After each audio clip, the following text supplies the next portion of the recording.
Okay, good. You had some, I think, some really good, interesting comments to make and solutions that are potential. The organization has survived at least 13 years, so apparently it did do something to make it go. We'll see how well it went. But I want to go into now just exactly what transpired and what did take place. So we'll look at beyond teams there when we have our consultants here for Interact Rescue and the one who's in training. We believe in mentorship and creating the followers and making followers into leaders eventually. I know we didn't have him on that day, but we do have the drool on the big boy there, so that makes it official. It began by, of course, appointing the task force to report back to the board, give them suggestions on what should be done. And there was prayer and fasting that was associated with that all the way through. Not everybody fasted, everybody did do a lot of prayer. There was collective prayer, or I should say corporate prayer as well as individual prayer. The task force then, and that gets in the whole structure side, was given those questions here to what should Interact, who should Interact serve, how do locals benefit from this ministry, so what's the niche of the organization, being a very small organization, and how extract personnel, if we do take people out from other fields, how do we do that? And how do you provide lifelong training for these individuals so that they can keep up to speed on what's all the changing things, of course, that are happening out there. One of the things that when we began, and I liked the way you captured it before there, Alaska was definitely in anarchy. Canada, Siberia, more in the equity side of it, and once in a while with Canada may slip over a little into anarchy, but what happened then, the board more functioned in the equity side, but when they started to see the tilting of the Titanic here, looking at water rather than looking at skyline, they decided that they had to move into hierarchy and really start taking some control here and making, without having to negotiate and compromise and take the time needed to make all these decisions. Some probably would have said they moved over into slavery, you know, but after a little while, I would say everybody decided the board really moved over into hierarchy. Once they started to get a bigger glimpse of what was going on. So really what we did is, we didn't quite move into hard power, but we were away from soft power a little bit at this point from the board's perspective. And we were definitely taking more control over the situation than norm. Some of the things that we did, we decided we needed to have some input.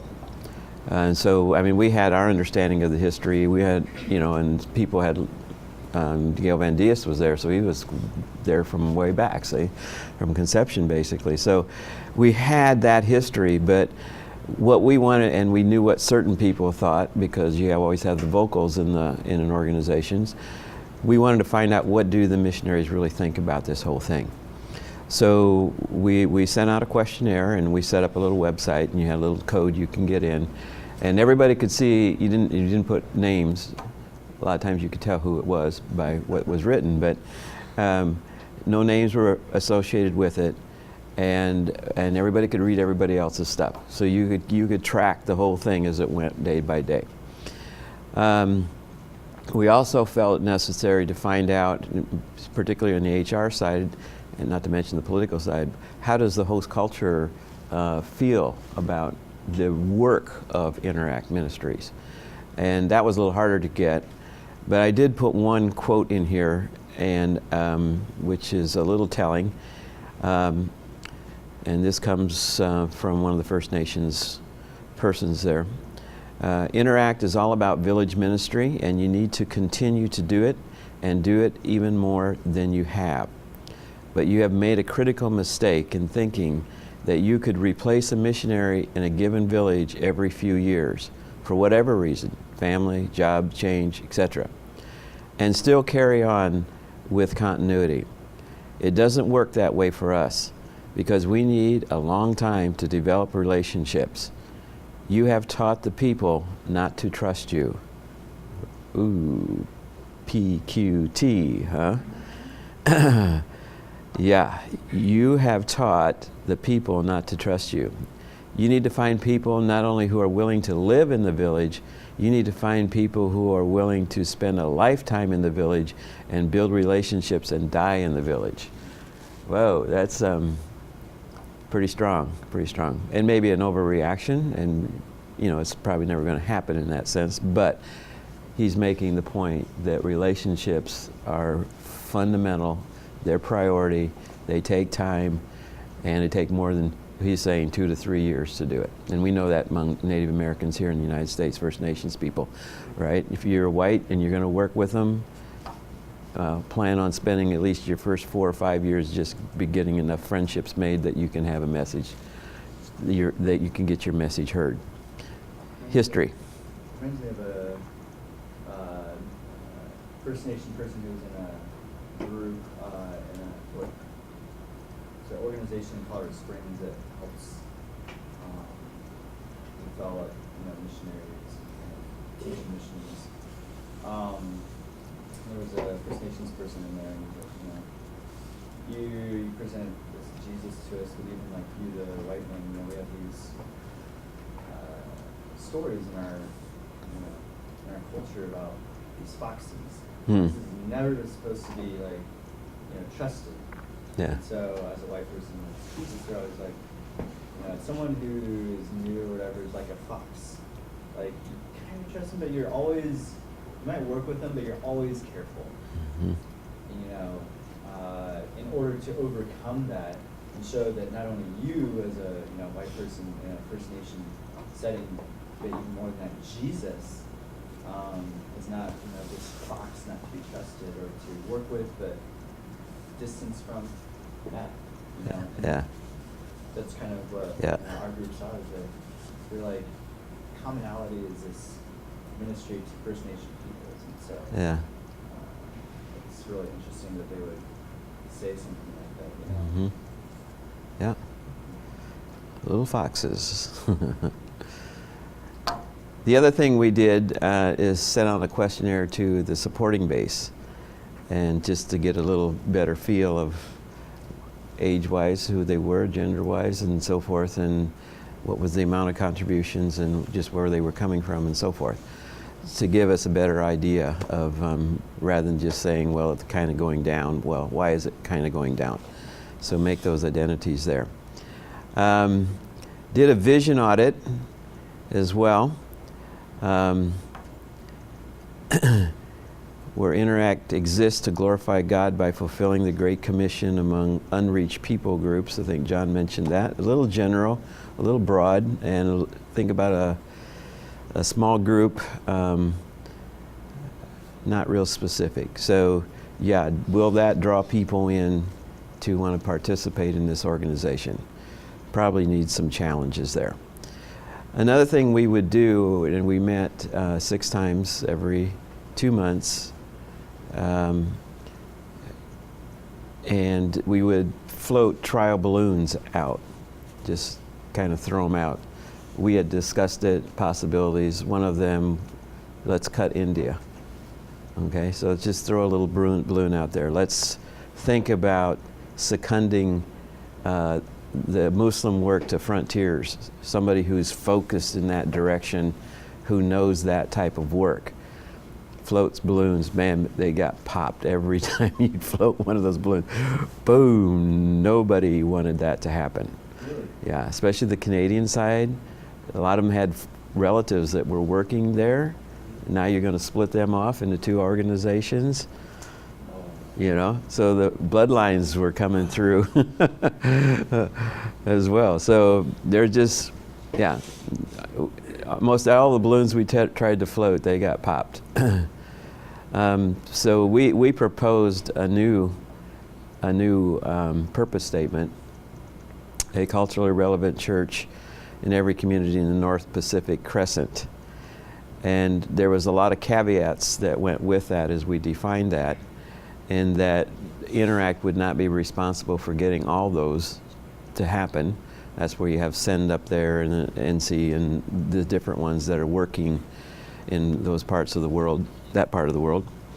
So, but we wanted it culturally relevant to challenge some of the kind of ethnocentric approaches that were already in existence.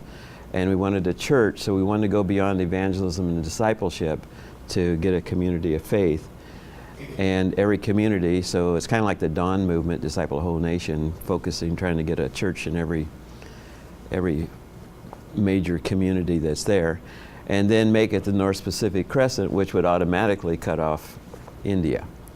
So that was a big change there. So in the symbolic frame there, making that. Here's the findings that then were presented to the board besides the new vision statement. And we call them just guiding principles, more on the consultative way there of doing it, but making note that these are the ones you might want to consider pretty strongly. And how do we network together with other existing groups that are out there that are, theologically okay, and they would feel comfortable working with them.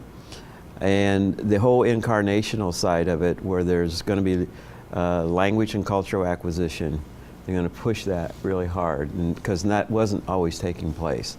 A lot of people just work through English, and that you can do that in certain settings, but boy, there's a lot of them that get you into trouble. So they're going to push real hard on the incarnational side. And then strategic placement, rather than just the Lord led me. Let's think about this as an organization. Where do we want to go? Where are the needs? Which is going to create another need. You'll have to know what those needs are, right? So that will give us another, so I walk through here, that shows another thing that we're going to have to do. But rather than just letting people go wherever the Lord leads, then we need to be more strategic in how we're doing that. And I'll fill in some of those gaps later on. And once again, the whole thing of church planning was emphasized beyond evangelism and discipleship. Holistic ministry. Now this is totally new for there. And I think Alaska is like, I forget the number, but it's like ranks one of the highest for suicides in all of the states. And of course, alcoholism is there, drugs, all those things. Those are major social issues that the state of Alaska alone faces. And so we talked, what are some of the means that could be used to help address some of those issues, or partner with people who have expertise in doing that? Or if we move in this direction, will that allow people to come into the organization who are not just going to do just what very few people will actually be doing, is planting churches? That's a very low number of people when you're doing recruiting who will just come to plant churches. So how can we get them involved in some aspect of community development, team them up with church planters and work as teams like that, and network together to get this done? So that was there was no background for that within the organization, but that was thrown out as a possibility. And then work with teams to make this happen. And then to do the whole indigenous process. So trying to challenge the missionaries out there to understand the indigenous process, number one, and then be able to move in that. They can move into the incarnational mode, that'll help them move into indigenization stuff and contextualization and all that. Mobilization. And this, of course, this is your recruitment, so this is where the hole was. I mean, it wasn't happening out there. So the person who was in HR, and actually he would come here during the mission conference here, I'd see him, and he just wasn't gifted for that position. So he was a peg in a round hole, and didn't work.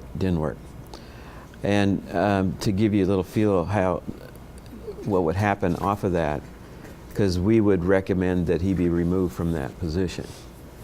Okay, so that, now we're meddling into people's lives. Remember that quote? Serious meddling into leadership is serious meddling into other people's lives. Okay, well, this is serious meddling when you're going to remove somebody from their position. But to offset that, and he'd been there for a number of years. I mean, he'd been with the organization for a number of years, so he had a nice record, except that he couldn't do what he was supposed to be doing. Other than that, he fit in good. But so we told him, okay, you draw up a job description for yourself and give it to the board. It's pretty neat, huh? So he did, and they put him in that because it was a nice fit, because he knows what he was good at, right? So he makes one, and it is a good fit, and he's put into that position, and he's done a great job in that position. So that's what happened to that, and that's how that worked out. So there was teeth, but there was a way to help him get moved from a bad situation into a more productive situation. Training, and this would be devised over time. These are just basically ideas being thrown out now to the board, and training in the whole area of church planning and all this stuff would be part of this, and getting missionaries missologically astute. Basically only Siberia had that, a little bit in Canada, not much at all in Alaska. Then get prayer support, and this one they would focus on the missionary getting people to pray for them, following their networks, their automatic networks that they have, and try to get that in place. And then a lot of these will be connected here too, and that really would go down to the PR one on the bottom there, where they would redo, and somebody caught that, I remember, redo all their literature, so that the North Pacific Crescent was drawn to capture that. And so the whole literature was redone with the new vision statement, and then with new graphics, the whole works, and it was really up to date, and it was very attractive. And so you could take that and place it out here during the missions conference and feel people are going to see this just as they're going to see any other good stuff around here. It wasn't just Xerox copies of stuff and here's our mission statement. No, this was really well done. The other thing, if you're going to recruit, then you have to know what you're recruiting for. So then they decide, well, we have to do some research. And they will do then research on Alaska, and they would do research on Siberia to see what are the unreached groups in each of those areas here, and what are the needs, if there still are needs. And so Alaska was a little tighter being finished. There's still needs around, but when we got to Siberia, some of the stuff, I don't have the map, I have the one of Alaska, which I'll show you here in a little bit, but let's see where I have it. I kick it up here, there.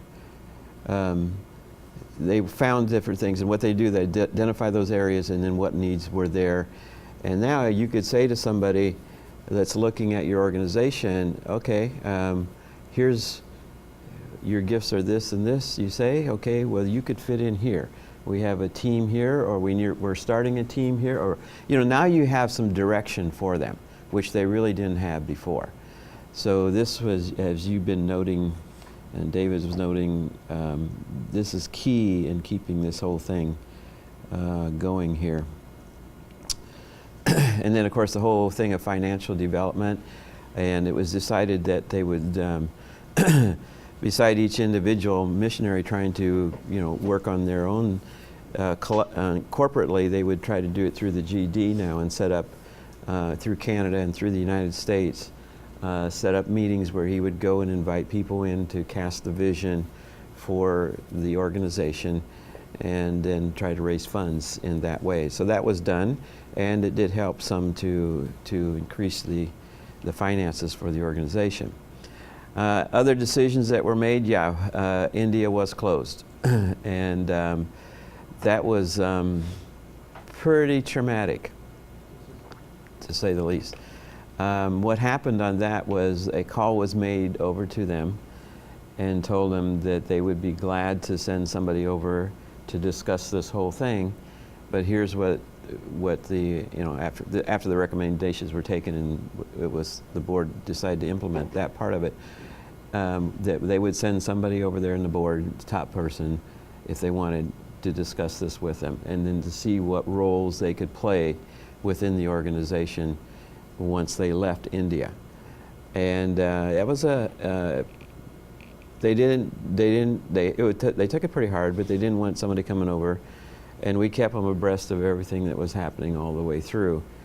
And then one day, this was, they were put into a recruiting role, and they did actually, the couple did great at recruiting. The kids loved them here at Biola, and they would come and do their thing here at Biola.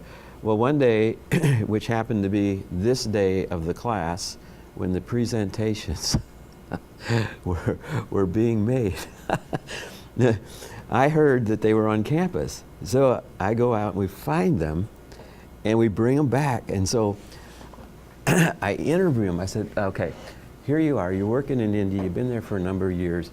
And now you hear from the board, they're going to close your field. How'd you feel about that? Whoa, man. It was like, she was like a little more, hurt, this was the hurt. She'd line it out. He was a little more, yeah, we got through that and we moved into this position. And this is really good. We're good at recruiting. We're really good at recruiting. And they were. So it worked out pretty good. But when you make a change like that in an organization, it's one thing for the board to say, okay, let's close that. Fine, let's close it. It's okay, no problem. If you're on the other end, when the door is shut, then it's like, whoa, this is pretty, this hurts, So you get to see both sides of that.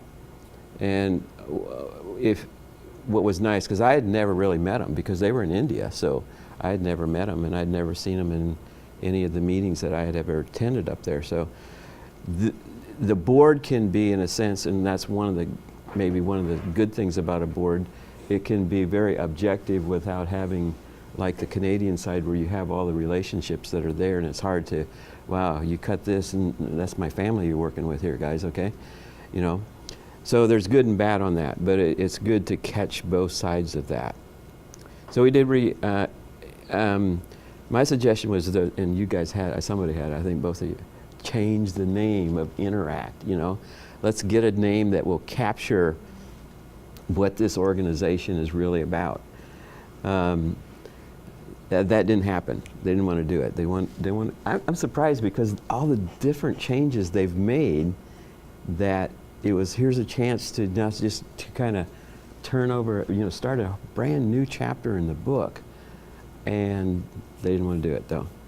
They felt it was just going too far, I guess. Too many changes, changing the vision statement, changing people's roles, knocking people's fields off the map, and so they didn't do it. And then they decided, man, when you have Victory Bible Camp, when you have 5,000 people going through that every year, which was their major recruiting tool to feed the organization, they said, we have to do something. We have to try to see if we can get people back into that organization. And I just checked with a friend of mine when he was actually with me in Chiang Mai, and no, it's not really happening, So they're still attempting it, but they're not getting the results, of course, that they would like to get out of that. Other decisions that were made, the board appointed in a strategic planning committee, and now, because they accepted that whole package in total. But now there's a lot of homework that has to be done, because they're now moving into areas they've never moved into, like the community development and so forth. So they appointed a strategic planning committee, and especially for community development to work through that. What does that mean for the organization? We know what church planning is about, but we don't know what this stuff is about. So, and they got a gal who was trained in that area and specialized in that, and came in and helped set it up. This was all then, it was decided this is all going to be presented at the annual conference with the board. So they did have an annual conference. Not everybody could attend. It's pretty expensive when you move people around from Canada up to, they try to, but I mean, you flying over from Siberia, I mean, that's not cheap, so, but they did have one. And this one, incidentally, was held at, guess where? Victory Bible Camp. And the board members were all encouraged, of course, to come to that one, because they would make this announcement where we were going. The whole thing now would be laid out in community with the board there. And then they would launch those bold steps in the North Pacific Crescent. A little overview of that meeting, which is really interesting. And it is a beautiful setting up there too. They had 3 couples who had just joined the organization. So now you had some youth that was there. And they gave them time to speak, presented them, and they also honored their veterans that were there. And one of them had been there like 50 years, so she'd have to go back to when that thing was conceived, way back there in Anchorage. And gave little plaques for 50 years, 20 years, 40 years, whatever, And then the orator, Gary Brumbelow, then laid out the vision. And it was one, here's what God has done in the past, and here's where we want to go. If he's done that in the past, we can trust him to take us into the future. So it was a lot of hope and change type stuff that you had there. And then moving back down towards equity is what happened there. It's interesting too. I mean, when you think of Alaska, you think of independence. Independent people go to Alaska. If you're not independent, you're not going to make it probably in Alaska. So you have a lot of that drawn up there, and you have a lot of the First Nations are more in the equity side of how they operate. So there's just an ethos of that, and it naturally kind of impacts the people that are drawn into that groups as well. And so they went back to that mode there.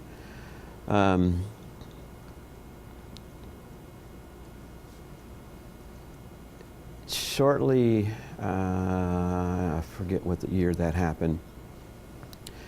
This would be post this now, a few years. And the board decided to get a consultant in here again to make suggestions. He had worked for Luis Palau. And his recommendation, after analyzing the whole board again after 4 or 5 years after this thing, was that they should move towards hierarchy. And that would be kind of the beginning of the end of Gary Brumbelow. And because the people wanted to really stay more in the equity side, and he was very much for hierarchy and then kind of top-down decision-making and have it being implemented, didn't fly. So a new person has come on the board since then, Dale Smith. But this is the 06 GD's report, which will give you a feel for, so we're kicked out a few years. Some of this stuff's been implemented, right?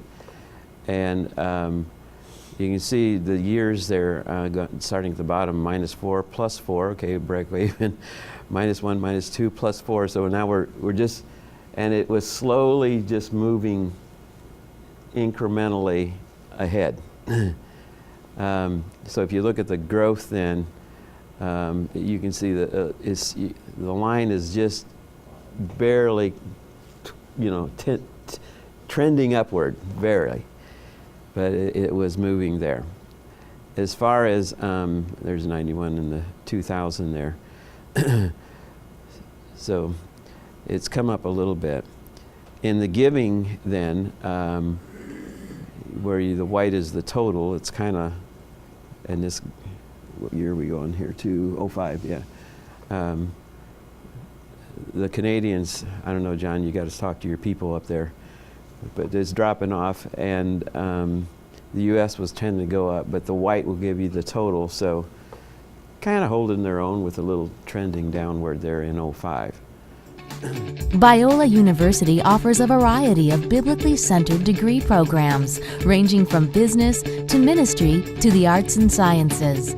Visit biola.edu to find out how Biola could make a difference in your life.